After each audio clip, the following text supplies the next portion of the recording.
വൃത്തിയിലെന്നെ വഹിച്ചതീനാൻ മുള്ളിൻ കുരുക്കതിൽ വീണതില്ല. വൃത്തിയിലെന്നെ വഹിച്ചതീനാൻ മുള്ളിൻ കുരുക്കതിൽ വീണതില്ല. കണ്ണിൽ തന്നെ നോക്കിയതീനാൻ തുன்பമൊന്നും യേശിയില്ല.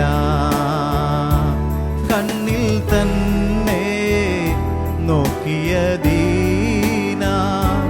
തുன்பമൊന്നും യേശിയില്ല. കണ്ണിൻ മണി പോൽ എന്നെ കരുതും, ഉള്ളം കരത്തിൽ എന്നെ വഹിക്കും. തള്ളിക്കളയാതെ മാറിൽ ചേർക്കും, സ്നേഹമാകും യേശുവേ.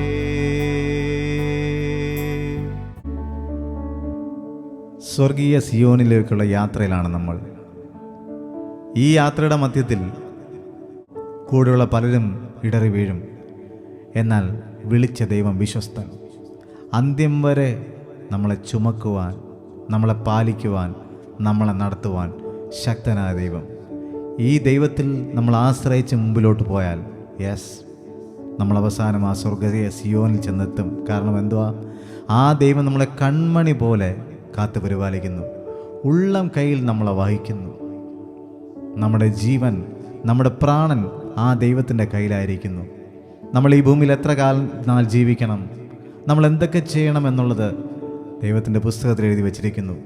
ലോകസ്ഥാപനത്തിന് മുമ്പേ ഈ ദൈവം നമ്മളെ കണ്ടു, നമ്മളെ വിളിച്ചു, നമ്മളെ വേർതിരിച്ചു, നമ്മളെ സ്നേഹിച്ചു. ദൈവത്തിൻ്റെ വചനത്താൽ നമ്മളെ തേജസ്കരിച്ചു കൊണ്ടിരിക്കുന്നു. അതുകൊണ്ട് വിശുദ്ധിയോടുകൂടെ നമുക്ക് ദൈവസന്നിധിയിൽ നടക്കാം. നമ്മുടെ പാപജീവിതങ്ങളെ മാറ്റി, നമ്മുടെ പാപ സ്വഭാവങ്ങളെ മാറ്റി, വിട്ടുകളയേണ്ട കാര്യങ്ങളെല്ലാം വിട്ടുകളയുവാനും മാനസാന്തരത്തിൻ്റെ അനുഭവത്തിലേക്ക് തിരികെ വരുവാനും ദൈവം ആഗ്രഹിക്കുന്ന രീതിയിൽ നമ്മൾ നമ്മുടെ ജീവിതങ്ങളെ ക്രമീകരിക്കുമ്പോൾ ഈ ദൈവം നമ്മുടെ കൺമണി പോലെ കാത്തു പരിപാലിക്കും, ഉള്ളം കയ്യിൽ നമ്മളെ വഹിക്കും. നമ്മളെ തള്ളിക്കളയാത്ത ദൈവമാണ് ഈ ദൈവം. പാപത്തെ വെറുത്ത് പാപിയെ സ്നേഹിക്കുന്ന ഒരു ദൈവം. അതുകൊണ്ട് നമ്മുടെ പാപങ്ങളെയും നമ്മുടെ ഭാരങ്ങളെല്ലാം മാറ്റി ഈ കർത്താവിൻ്റെ പിന്നാലെ നമുക്ക് യാത്ര ചെയ്യാം. അവസാനം സ്വർഗീയ സിയോനിൽ നമുക്ക് ചെന്ന് ചേരാം. God bless you.